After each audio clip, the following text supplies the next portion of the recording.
할렐루야. 새벽을 깨우신 주의 백성들을 예수님의 이름으로 환영하고 사랑하고 축복합니다. 아멘. 아멘.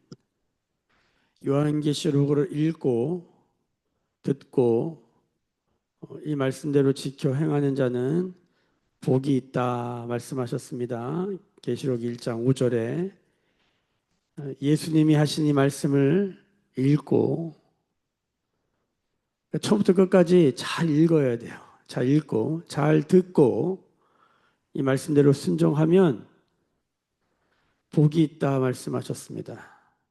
끝까지 복을 주시는 하나님. 창세기 1장에도 복을 주시잖아요. 생육하고 번성하고 땅에 충만하라. 땅을 다스려라. 하나님이 복을 주세요. 계시록에도 마지막까지 복을 주세요. 그러니까 성경은 처음부터 끝까지 다 복 이야기예요. 근데 이게 무슨 복이냐 이걸 알고 우리가 받아야죠. 계시록은 뭡니까? 결국은 승리하는 것입니다. 이기는 것입니다. 소아시아 7교회가 그 어려운 박해와 환난과 핍박 중에도 이기는 거예요. 마지막에 이기는 게 중요해요. 전반전에 졌다고 후반전에도 지면 안 되죠. 그렇죠? 야구에서도 뭐 8회 말까지 졌는데 9회 말에 역전이 있는 것이에요. 요한계시록은 역전의 책이고 이기게 하는 책이에요. 그게 복이에요. 마지막에 이겨야 돼요. 아무리 어려워도 마지막에 말씀 붙들고 아무리 마음이 막 심란하고 복잡해도 마지막에 말씀 붙들고 하나님 앞에서 발견돼야 될 줄로 믿습니다. 아멘. 이걸 어떻게 말씀드려야 될까? 하나님이 요한계시록 말씀을 전하는데 힘을 내라고 매일교회에게 큰 사인을 주셨어요. 매일교회가 걸어온 족적을 보면 하나님이 하나님의 사람들을 통해서 사인을 주세요. 재정적인 사인을 딱 주세요. 가만히 생각해 보니까 위례에서 우리가 토브 커피 우리가 이 미셔널 처치 선교적 교회 그렇죠? 카페 교회를 했었는데 그때도 거기서 넘어갈 때 교회를 부셔야 되는데 돈이 없는 거예요. 이거 말이 안 되는 거예요. 교회를 세우는데 헌금하는 건 많이 봤어도 교회를 교회 건물, 예배당을 부셔야 되는데 돈이 없어서 어떻게 해야 되나 그러고 있을 때 누군가가 부시는데 돈을 1,000만 원을 헌금했잖아요. 암 진단비 받은 거 1,000만 원을 하나님께 드렸어요. 그래서 저희가 광야교회가 시작됐고 광야교회 끝물 끝에쯤 가서 하나님이 또 우리 교회 성도가 아니에요.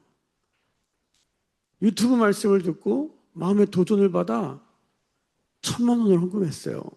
그래서 우리가 그것이 계기로 돼서 그게 씨앗이 되어서 그게 하나님의 우레가 되어서 우리가 거기서 다시 여기 머물러 있으면 안 되는구나 깨어나서 하나님께서 우리 인도하셔서 여기에 오게 된 거예요. 그리고 여기에 올라왔는데 남양주 다산 여기 이 좌표에 올라왔는데 이런 말이 있습니다. 저는 예전에 그 교회 건축을 하거나 뭐 이런 목사님들 얘기를 들어보면은 목사가 교회 건축을 하고 나면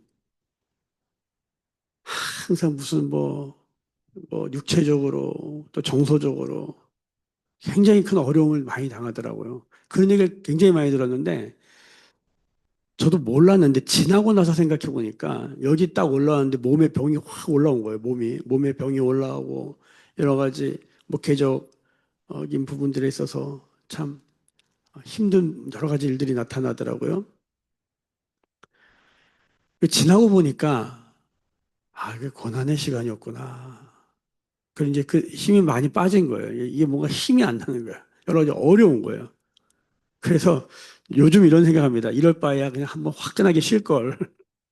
기간을 정해가지고 좀 제대로 한번 쉴 걸. 쉬는 것도 아니고 안 쉬는 것도 아니고 정말 뭐 개척 목회가 그렇지만 정말 이렇게 뭔가에 끌려가듯이 그냥 이렇게 질질 끌려서 여기까지 왔어요. 정말 연약한 모습으로 참 부족한 모습으로 그래도 해야 되니까 묵상을 열고 말씀을 펴고 그렇게 왔어요. 왔는데 적어도 저의 목회 경험에 있어서 이렇게 하나님이 뭔가 강하게 우리 가운데 뭔가를 하실 때가 있어요. 특히 재정적으로 뭔가 이렇게 강하게 우리가 응답하실 때가 있어요. 제가 이 요한계시록을 묵상하는데 하나님이 강하게 역사하셨다는 게 이게 중요해요. 그동안의 것과는 다른 세 배 역사로 축복하셨다. 그럼 이게 뭐냐 도대체? 귀 있는 자는 성령이 교회에게 하시는 말씀을 들어야 돼요. 그러면 여러분 요한계시록을 통해서 지금 말씀하고 계세요. 요한계시록은 복을 주려는 거예요. 저는 매일교회 모든 성도가 여러분 조금만 더 힘을 내십시오. 저는 온라인 성도들에게도 도전합니다. 하실 수 있다면 어떻게 새벽에 이 예배당에 나와요?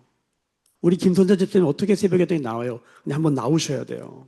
믿음을 가지고 나오셔야 돼요. 우리 하나 목자매님, 오승영 형제, 정윤진 사모 다 이유가 있어요. 알아요. 근데 약간 우리가 생각한 거 외에 믿음의 발걸음이라고 하는 것은 당연하게 할 수 있는 그런 상황이 아닌데 하는 그 무엇이에요? 우리가 넘어졌다, 허물이 많다, 우리가 죄가 있다, 우리가 연약하다, 상황이 어렵다. 그런데 거기서 믿음의 발걸음 하나를 내딛는 거예요. 지금 우리가 하고 있는 건 할 수 있는 거예요. 이 말을 이해하셔야 돼요. 임계점, 한계점, 데드 포인트를 넘는다는 건 사람은 다 생존 본능이기 때문에 어디까지는 합니다. 지금 하고 있는 건 우리가 할 수 있는 거예요. 그러니까 이것도 처음 할 땐 되게 힘들지만 계속 하다 보면 이건 할 수 있는 거예요. 여기서 하나 더 할 수 있는 게 뭐냐 도대체. 자, 이 믿음이 생겨야 돼요. 요한계시록을 읽으면서 이 데드 포인트를 넘는 뭐 큰 거 하는 거 아니에요. 하나님 내가 넘어야 될 데드 포인트의 그 한 포인트가 뭔지를 요한계시록 말씀을 통해서 찾아야 돼요. 복이 없는 게 아니라 하나님의 역사가 없는 게 아니라 여러분 요한계시록이 뭡니까? 이렇게 어려운 도미티안 황제의 핍박 가운데 사람이 이렇게 죽어나가는데 거기서도 뭘 하나님이 하라고 하는 그 명령을 따라 하는 그 한 사람이 있다는 거예요. 오늘도 마지막 말씀을 보시면 마지막 말씀 보세요. 11절 보세요. 그가 내게 말하기를 내가 많은 백성과 나라와 방언과 임금에게 다시 예언해야 하리라. 결론이 뭐냐면 다시 복음 전하라는 거거든요. 그 위에 말씀 쭉 보면 다시 복음 전하는 거예요. 여러분 지금 이렇게 핍박과 박해와 환란이 심한데 어떻게 복음을 전해요? 아니 숨어 어디 들어가 겨우 살고 있는데 겨우 버티고 있는데 뭘 어떻게 더 해요? 근데 다시 복음을 전하라는 거예요. 여러분 이런 걸 잘 들으셔야 돼요. 아 주님 해도 너무하네. 이렇게 어려운데 이런 걸 또 하라고 그러더니 여러분 잘 들으셔야 돼요. 신앙이라고 하는 것은 믿음이라고 하는 것은 팔자와 유전, 운명, 숙명을 뒤바꾸는 역사예요. 여러분 이런 겁니다. 지금 유전학이 많이 발달됐잖아요. 유전대로 된다는 거예요. 결국은 공부 잘할 놈이 잘하고 미술 잘할 놈이 잘하고 음악 잘할 놈이 잘하고 돈 벌 놈이 본다는 거예요. 이게 유전이에요. 근데 책을 읽고 과학을 공부하고 생물학을 공부하고 유전학을 공부해 보면 맞아요. 그런데 믿음은 뭔지 아세요? 그 유전을 뛰어넘는 거예요. 믿으십니까? 팔자를 뛰어넘는 거예요. 운명을 뛰어넘는 거예요. 그게 무슨 얘기냐?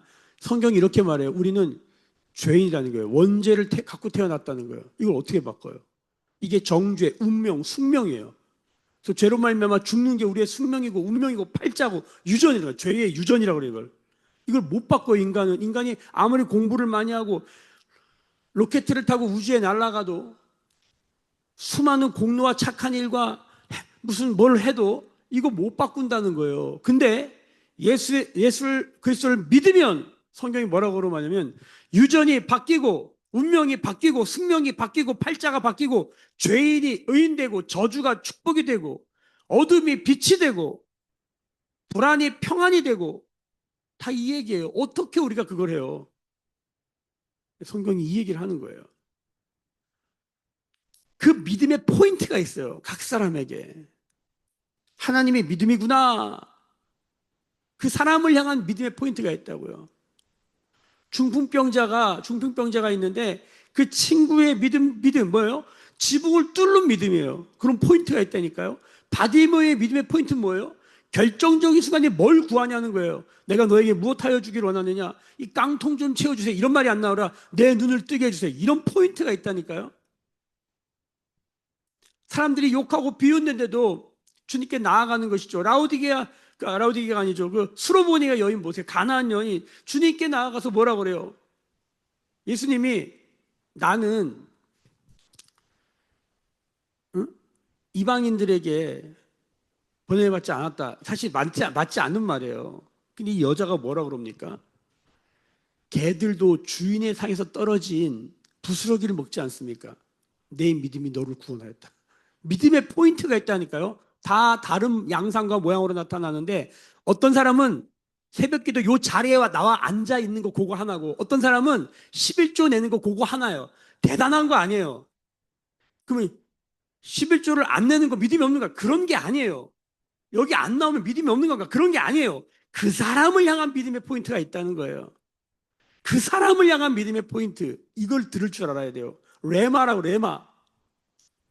그물을 배 오른편에 던져라. 아니, 우리도 다 그 바다에서 그물 던져라는 얘기예요? 베드로에게 있는 믿음의 포인트인 거예요. 그물을 배 오른편에 던지는 거예요. 자기의 지식과 경험과 자기가 수십 년 동안 내가 지금 어부 생활했는데 아니 목수가 지가 뭐라고 나한테 지금 이러라 저러라 그래? 그런데 그 하나님의 말씀으로 들리는 그 믿음의 포인트가 있다니까요. 각 사람에게. 믿음은 말로 하는 게 아니에요. 행함으로 하는 거예요. 우리의 임계점. 오늘 내가 이래서 저래서 안 하는 거, 그 임계점들이 있잖아요. 그 한계점들이 있다고요. 마음이 어려워서 상해가지고 안 하고 있는 그 무엇. 용서가 다 그런 데 걸려 있는 거 아닙니까? 여러분, 용서하지 않는 건 굉장히 많은 정당한 이유가 있다는 거 아세요? 그 들어보면 용서 안 하는 게 맞아요. 근데 용서는 뭡니까? 그 임계점을, 그 데드 포인트를 넘어서는 그 사람을 향한 하나님의 믿음의 포인트가 있다는 거예요. 각 사람에게. 여러분, 요한계시록을 묵상하면서 하나님 엄청난 복을 예비하고 있어요. 어떤 가운데? 엄청난 불가능한 상황 가운데 복을 예비하시는데 이걸 들어야 돼요. 자, 우리가 지금 1장 서론, 2장 3장 소아시아 7교회, 4장 5장 천상예배, 6장부터 16장까지 10장이 뭐라? 이게 가장 어려운 부분인데 네 가지 패턴, 사이클이 나온다. 첫 번째 패턴, 사이클이 뭐다? 예, 7인이다. 7인. 자, 7인의 핵심은 7인 중에 다섯 번째 인이 뭐지? 굉장한 질문을 던져요. 아니 왜 죽임을 당한 어린 양을 따라갔더니 아니 하나님 말씀을 지키고 예수를 증거하는 사람들이 죽임을 당해. 이게 이해가 안 되는 거예요. 아니 심판이 지금 징계가 저 나쁜 놈들 저 세상에 저 도미티안 황제 저놈들에게 날아가야 되는데 아니 왜 우리가 왜 심판을 받아? 근데 하나님이 우리를 재물 삼으시는 거예요. 이야 이게 도대체 뭐냐? 여기서 우리가 뭔가 이렇게 되는 거죠. 그리고 여섯 번째 인을 딱 떼는데 우주적 재앙이 오잖아요. 그리고 여섯 번째인과 일곱 번째 인 사이에 막강이 있다. 이건 중요하다. 갑자기 속도가 느려진다. 결론이 뭐냐면 이마에다가 인치려고 땅에 내 모퉁이에 천사를 딱 막아서고 바람이 못 들어오게 하고 뭐 하나 봤더니 이마에 인치려고 즉 구원받은 사람들을 늘리려고 잠깐 멈추고 평화의 때 태풍의 눈처럼 뭔가 멈춰진 시간이 오는데 이게 메시지예요. 7인, 왜 7인일 때냐? 7인이 뭡니까? 두루마리에 안팎에 글이 적혀 있는데 7인으로 봉해져 있는데 말씀이 안 열리는데 그 안 열리는 말씀을 뭘로 딱 7개로 막아놨는데 완전히 봉인해 놨는데 이 인을 떼잖아요. 그게 누구다? 예수 그리스도예요. 심판을 여는 게 누구예요? 예수 그리스도. 죽임당한 어린 양을 뗀다. 자, 그런데 이 죽임당한 어린 양이 뭐 하냐? 사람들 머리에다 인을 치는 구원의 하나님이기도 한 거예요. 그러니까 7인의 심판의 모습 동시에 뭐가 있어요? 이 엄청난 심판 가운데 뭐가 나타나요? 구원. 머리에 구원받은 인침받는 사람 14만 4천. 그 숫자가 아니라 아무도 셀 수 없는 허다한 물이 그 사람들이 예배하는 모습을 보여줘서 이 막간 7장이라는 막간에 뭐야? 이 환란 중에 이렇게 구원받는 사람 어디서 나온 거야? 장로가 물어요. 이 사람들 어디서 나온 거냐? 이 사람들이 누구예요? 어린 양의 피로 옷을 깨끗하게 씻은 사람들. 하나님이 그들 위에 장막을 피시고 그들의 눈에서 모든 눈물을 씻어주시고 생명수 샘으로 인도하신다. 이 끝난 거예요, 이게. 그리고 그 그림을 보여주고 이 엄청난 심판 가운데, 징계 가운데, 박해와 환난 가운데 심판과 구원의 그림을 보여주시고, 그리고 이제 끝날 줄 알았더니 한 번 또 나와. 뭐가? 일곱 나팔이 나와. 자, 일곱 나팔을 어떻게 한다? 이건 또 뭐가 또 시작되는 게 아니라, 이거는 똑같은 심판과 구원에 관한 이야기의 다른 관점이다. 마태, 마가, 누가, 요한 똑같은 예수님에 대한 다른 관점인 것처럼 똑같은 이야기에 대한 다른 관점. 이번엔 나팔을 부네요. 나팔은 뭐다? 자, 나팔을 부는데, 나팔은 경고의 메시지예요. 적들이 온다. 파수대 올라서 빠빠 뿌뿌뿌 적들이 온다 경고를 줘요. 그 다음에 예배할 때 뿌 이렇게 하잖아요. 그러면 하나님 임재하신다, 이 두 가지 동시에 알려주는 거예요.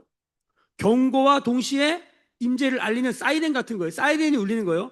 자, 근데 나팔이 울리기 전에 무슨 일이 있는지를 봐야 돼. 제가 이번 주일에 말씀을 1장부터 9장까지 성도님들을 모시고 노고단 올라가는 심정으로 차 타고 데리고 올라가다가 메시지를 못 전했어요. 근데 메시지가 뭐냐면, 자, 여러분, 일곱째 인이 끝나고 첫 번째 나팔 그 사이에 이런 말씀이 있어요. 8장 넘어서요. 8장. 빨리 보겠습니다. 8장. 자, 1절부터 제가 4절까지 읽습니다. 일곱째 인을 떼실 때 하늘이 반시간쯤 고요하더니 멈춘 거예요. 내가 보매 하나님 앞에 일곱 천사가 서 있어 일곱 나팔을 받았더라. 또 다른 천사가 와서 제단 곁에 서서 금향로를 가지고 많은 향을 받았으니 이는 모든 성도의 기도와 합하여 보좌 앞 금제단에 드리고자 함이라. 향연이 성도의 기도와 함께 천사의 손으로부터 하나님 앞으로 올라가는지라. 자, 성도의 기도. 여러분, 일곱째 인과 첫 번째 나팔 사이의 핵심이 뭐냐면 성도의 기도가 있다는 거예요. 자, 다른 말로 나팔이 시작되기 전에 뭐가 있다? 기도가 있어요. 성도의 기도는 하나님께 금향로가 되어서 하나님 다 듣고 계신 거예요. 지금 소아시아 일곱교회 성도들이 어떤 기도할까요? 엄청난 핍박을 받고 있어요. 엄청난 어려움을 당하고 있어요. 하나님께 신음하고 있죠. 하나님, 우리를 도와주세요. 우리를 건져주세요. 우리를 구원해주세요. 얼마나 그 간절한 기도를 했겠습니까?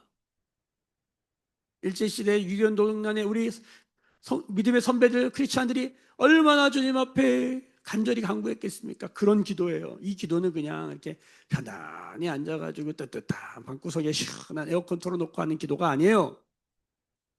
치열한 삶의 자리에서, 박해의 자리에서 하나님을 향한 진을 빼는 기도예요. 똥줄 타는 기도예요. 그런 기도를 하고 있다는 거예요. 자, 첫 번째 나팔이 불려주기 뭐로 시작한다? 기도를 시작해요. 그리고 순식간에, 자, 첫 번째 나팔이 불렀더니 땅에 뭐가 쏟아져. 두 번째 나팔을 불렀더니 바다에 뭐가 쏟아져. 세 번째 나팔을 불었더니 강과 물에 뭐가 쏟아져. 네 번째 나팔을 불었더니 해와 달과 별들에게 뭐가 쏟아져. 결론이 뭐냐? 여러분, 계속 3분의 1이 죽는단 말이 자주 나와요. 그 다음에 다섯째 심판이 하는데 이게 황충이 나오는데, 오직 이마에 임받지 아니한 사람들 얘기를 또 하면서, 자, 어저께 다 넘어가고 여섯째 나팔을 불었어요. 9장, 어제 말씀 9장 13절에 여섯째 나팔을 불렀더니 15절 보세요. 15절. 9장 15절 보면 내 천사가 놓였으니 그들이 그 년, 월, 일시에 이르러 사람 3분의 1을 죽이기로 준비된 자들이라. 여러분, 이 나팔을 불 때 자꾸 사람들이 3분의 1씩 죽어나가요. 어마어마한 재앙인 거죠. 전에는 이런 생각을 우리가 못했는데 요즘은 3분의 1 죽어나가는 거 쉽다 어렵다. 자, 우리가 팬데믹 한번 일어나니까 다 알게 된 거예요. 한 번에 엄청난 사람들이 죽을 수 있구나라는 걸 알게 됐어요. 지금도 팬데믹, 전염병의 위험성이 계속 예고되고 있어요. 첫 번째. 두 번째, 하늘에 불이 떨어져요. 뭐예요? 핵폭탄. 핵의 위험. 핵 떨어지면 3분의 1 날아가는 거 쉬울까 어려울까요? 그러니까 옛날에는 이런 말 들으면 도대체 이게 무슨 말이야? 이해가 안 되는데 요즘은 이런 말이 되게 현실적이야. 3분의 1 날아가는 것, 지구 인구의 3분의 1 날아가는 거 아무것도 아니야. 아무것도 아니야. 그러니까 나팔이 부는데 계속 사람들이 3분의 1씩 죽어 날아가. 엄청난 경고예요.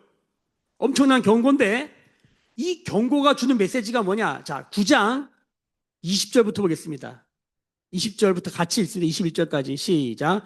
이 재앙에 죽지 않고 남은 사람들의 손으로 행한 일을 회개하지 아니하고 오히려 여러 귀신과 또는 보거나 듣거나 다니거나 하지 못하는 금은 동과 목석의 우상에게 절하고 또 살인과 복술과 음행과 도둑질을 회개하지 아니하더라. 이렇게 3분의 1이 막 죽어져 나갔는데도 뭘 안 해? 회개를 안 해. 이게 얼마나 악독한 삶의 모습이에요. 이렇게 굳어줘도 이렇게 굳어줄 수 있는가? 사람들이 3분의 1이 죽어나갔는데도 두려워하지도 않고 회개하지도 않아. 자, 그리고 9장이 끝납니다. 여섯째 나팔 끝났어요. 그리고 일곱째 나팔로 넘어가야 되는데 또 한 장, 일곱째 나팔이 11장에 나와요. 근데 10장이라고 하는 또 막간이 나와. 이 막간이 메시지예요. 자, 인에서도 막간이 7장 있잖아요. 7장에 뭐예요? 인침받는 14만 4천과 아무라도 셀 수 없는 수많은 무리가 각 나라 족속과 방언과 백성에서 모여서 하나님을 예배하는 천상 예배를 또 보여주잖아요.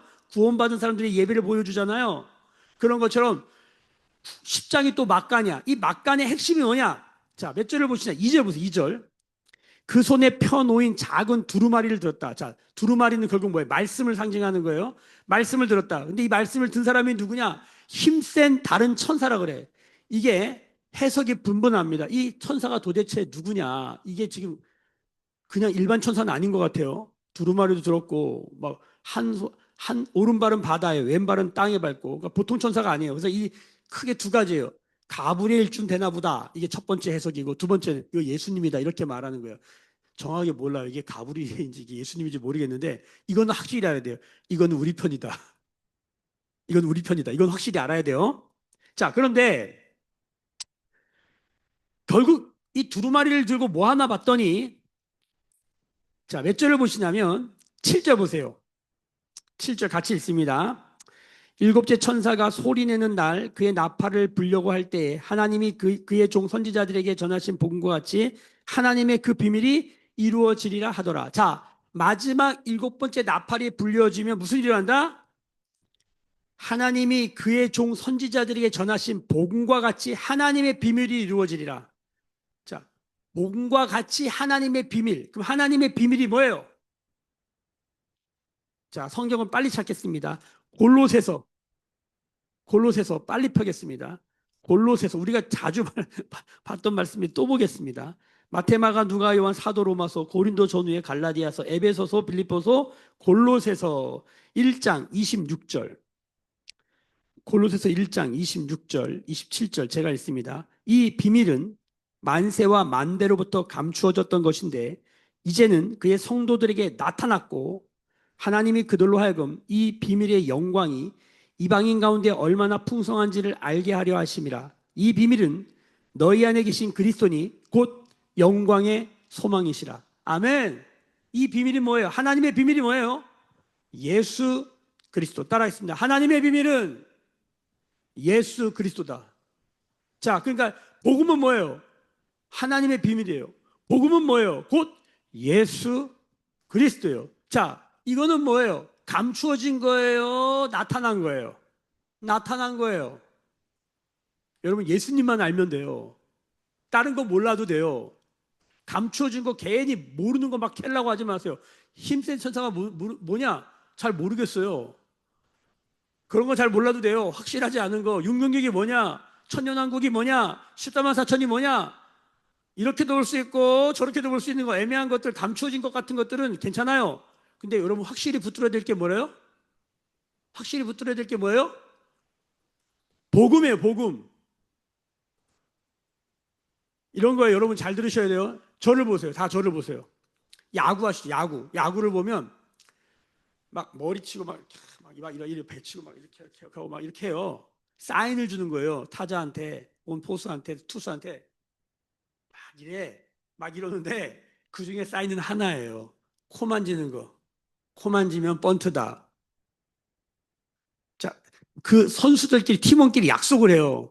오늘은 어디를 만지는 게 사인이다. 근데 막 복잡하게 막 해. 그 다음에 이렇게 쓰는 거. 오늘은 쓰는 거. 그때마다 암호, 시그널, 사인을 줘요. 무슨 소리냐? 여러분 요한계시록에 막 이렇게 해. 근데 사인은 분명해. 자, 첫 번째 나팔 전에 뭐가 있다? 기도다. 자, 마지막 나팔을 불기 전에 사인을 확실히 알려주는 거예요. 자, 이게 사인이야. 이게 확실히 제일 중요한 거야. 복음이야. 다른 거, 뭐, 666 천연왕국 막 하는데 중요한 건 뭐야? 복음이야. 하나님이 만대로부터 전해주셨던 감추어진 거 말고 확실히 드러낸 거 뭐예요? 복음이에요. 나팔 소리, 나팔이 뭐예요? 호루라기 경고음이에요. 부부부 사이렌 울리면 피하든지 대처를 해야 되잖아요. 첫 번째. 또 나팔을 불면 동시에 뭐예요? 하나님 임재라니까요. 그러니까 나팔은 심판 메시지 동시에 구원 메시지야. 인 치는 게 심판이 열리는 거. 인을 봉을 떼면 심판이 열리잖아요. 동시에 인 치는 게 뭐예요? 구원이에요. 그래서 두루마리가 인으로 덮여 있어. 구원이 보여요. 근데 열면 심판이 나와. 근데 나팔은 반대야. 심판이 막 있는데 열었더니 구원이야. 이게 들려야 돼요. 그래야지 요한계시록이 열리는 거예요. 그 안에 핵심은 복음이에요. 몰라도 돼, 다른 거. 첫 번째 심판이, 나팔이 뭐냐? 두 번째 나팔이 뭐냐? 아니, 땅에, 바다에 막 뭐가 쏟아져. 사람들이 죽어가. 여러분, 느낌만 하셔도 돼요. 근데 핵심 뭐예요? 복음은 확실히 알아야 돼요. 할렐루야. 들리십니까? 이 아침에 이게 들려야 돼요. 자, 하나님의 비밀이 이루어진대요. 자, 8절부터가 중요해요. 8절부터. 자, 봅시다. 하늘에서 나서 내게 들리던 음성이 또 내게 말하 이르되 내가 가서 바다와 땅을 밟고 있는 천사의 손에 터인 두루마리를 가지라. 이 두루마리가 뭐예요? 결국은 하나님의 말씀이에요. 말씀. 말씀 안에 있는 복음이죠. 내가 내 천사에게 나아가 작은 두루마리를 달라 한즉 천사가 이르되 갖다 먹어버리라. 내 배에는 쓰나 내 입에는 꿀같이 달리라 하거늘. 여러분, 보통 그 입에 쓰고 배에 달아야 되는데 이거는 거꾸로야. 우리가 입에 쓰고 배에 단 거를 뭐라 그래요? 양약이라 그래요. 좋은 약은 입에 쓴데 들어가면 좋은 거야. 근데 이거는 반대야. 입에는 단 것처럼 보이지만 들어가면 너 쓰다, 힘들다, 어렵다 이거예요. 자, 이런 거예요. 이 작은 두루마리를 뭘로 볼 것이냐? 요한계시록 한번 보십시다. 이 요한계시록을 읽고 듣는다. 이 우리 안에 집어 넣는 거잖아요. 요한계시록 위에 들어올 때 이 성경은 이렇게 말해요. 야, 그거 달다. 우리가 생각은 달라요. 요한계시록은 굉장히 달아. 자, 근데 그거 먹으면 너 좀 힘들 거야.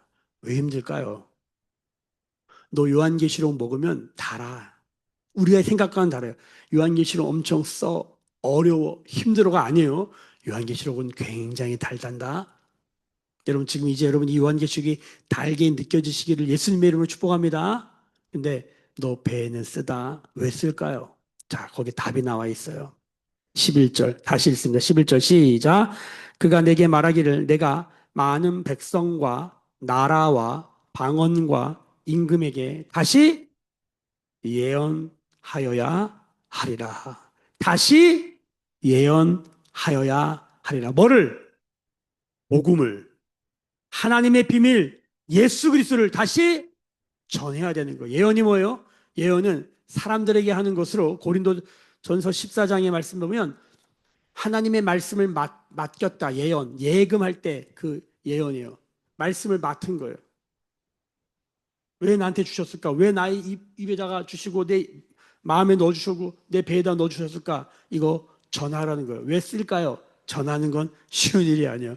왜 쉬운 일이 아닐까요? 지금 복음을 환영하고 복음에 막 기대하고 복음을 사모하는 사람들이 아니에요. 뭐예요? 복음을 전하면 죽이는 세대예요. 도미티안 황제. 그거 어떻게 전해요, 여러분? 어떻게 전하냐고. 남의 일이라고 쉽게 얘기하지 마시라니까. 북한에 있는 성도들에게 이 말씀을 받고 북한 성도가 나가서 복음을 전하면 바로 죽을 거 아니에요. 그런 느낌이에요. 어떻게 복음을 전해요? 근데 초대교회 역사를 읽어보면 기독교 역사책 꼭 초대교회 역사책을 한두 권을 읽어보세요. 좀 추천해드리고 싶어요. 이들이 전하는 방식이 뭔지 아세요? 콜로세움에서 순교하잖아요. 순교를 앞두고 있을 때 그 기록에 다 나와 있어요. 사람들이 찬양을 불러요. 거기서 찬양을 불러요. 그냥 막 죽여라 소리 지르면서 열광하고 있어요. 사람들이 막 그러고 있는데 거기서 조용한 찬양을 불러요. 하늘 가는 밝은 길이 내 앞에 있으니 두려워해야 되는데 얼굴이 천사와 같은 얼굴하고 찬양을 부르는 거야. 스테반이 우린 스테반을 알죠. 돌이 날라와요. 원래 이렇게 구덩이를 파가지고 구덩이 앞에 세운 다음에 돌을 쳐서 구덩이에 쓰러뜨려 넘어뜨린 다음에 돌이 쌓아지는 거잖아요. 그 돌 사용 방법이 돌무덤을 만들어 죽이는 거예요. 사람 얼굴만한 돌을 던져요. 근데 그 돌을 맞는데 스테반의 얼굴이 천사와 같았더라. 사람들이 그거 보고 더 열받아가지고 돌을 던져요. 그 앞에 누가 있어요? 사도 바울이 있었어요. 그 스테반의 순교로 누가 회심을 해요?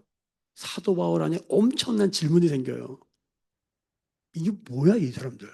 얘 뭐야 도대체? 엄청난 질문이 생겨요. 그리고 훗날에 다메섹 도상에서 예수가 사도 바울을 지명하여 불러요.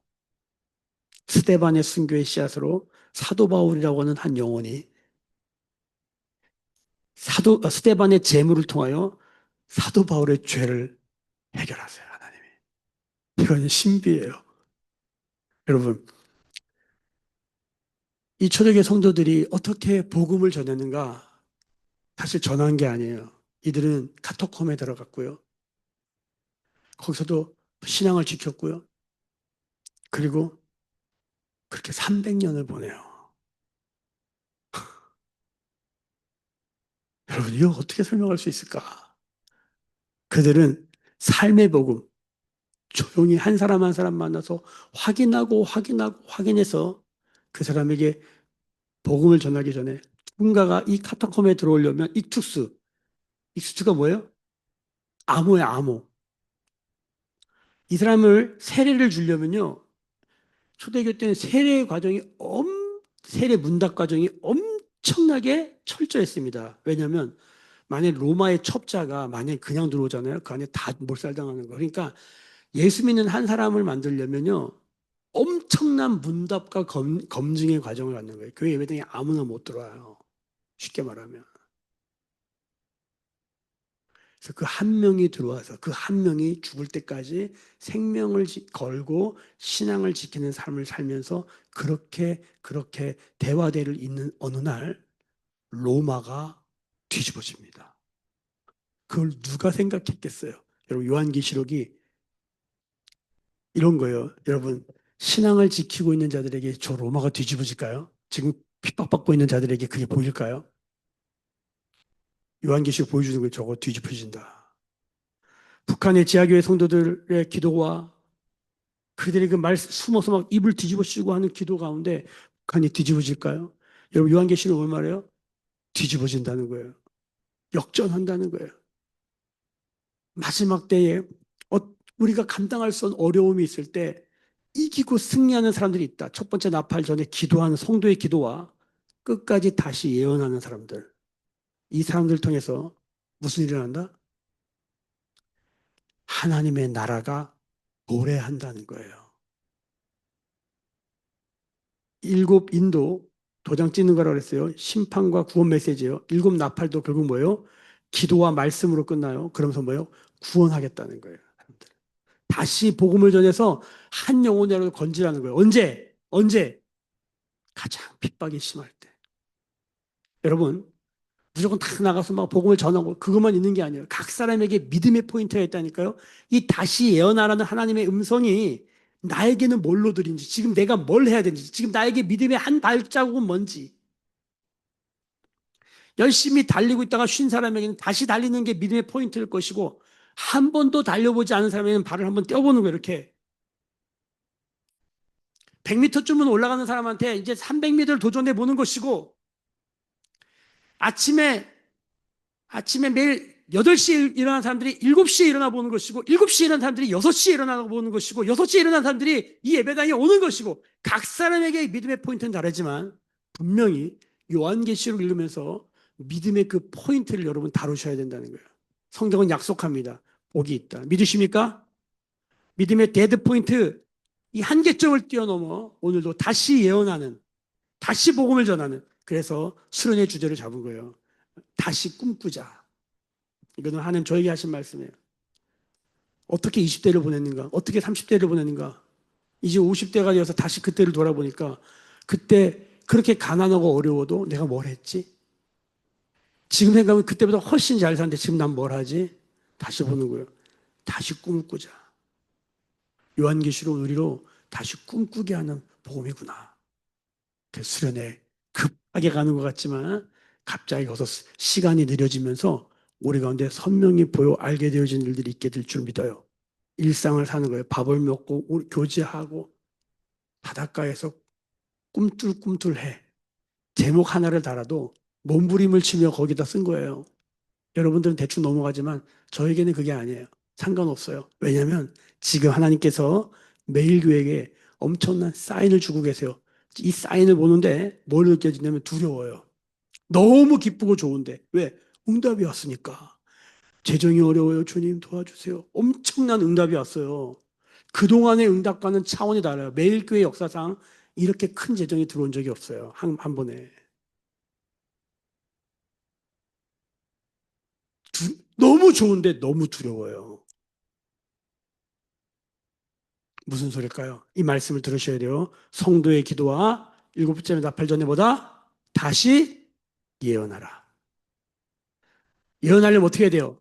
말씀을 먹어라. 말씀을 먹어라. 말씀이 없는데 어떻게 말씀이 나와요? 말씀을 먹어라.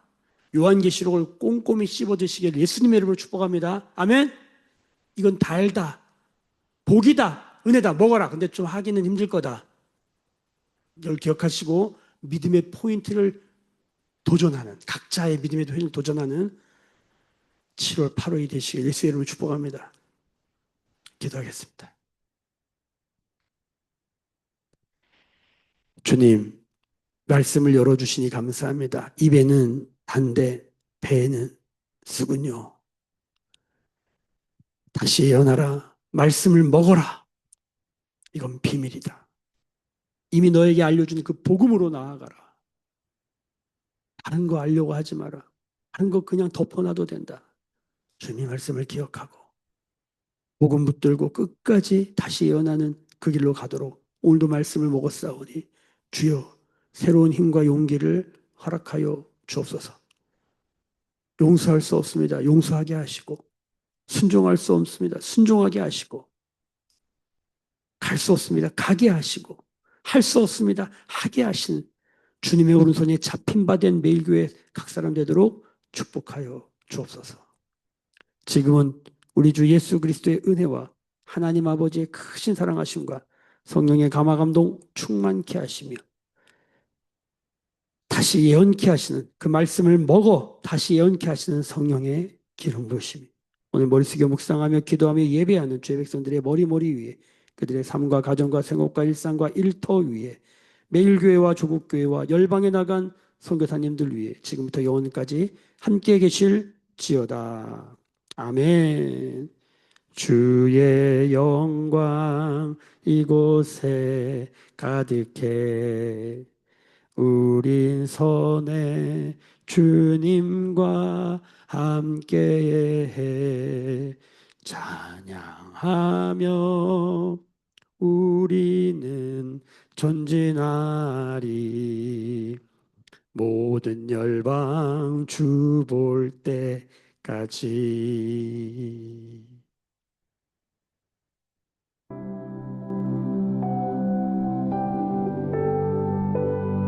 주님 말씀 붙들고 성도의 기도와 다시 예언하는 그 일로 다시 예언하는 그 일로 하나님 나아가요. 아무리 어려워도 다시 기도하며 다시 예언하는 매일교회 되게 하여 주옵소서. 그런 성도들 되게 하여 주옵소서. 말씀 붙들고 기도하십시다. 연약한 성도들을 위해서 말씀 없는 교회를 위해서 내 영혼이 다시 말씀으로 일어설 수 있도록 주여 붙잡아 주옵소서. 기도하며 나가십시오. 우리 수련회를 위해서도 기도해 주십시오. 하나님 은혜의 은혜로 역사하여 주시옵소서.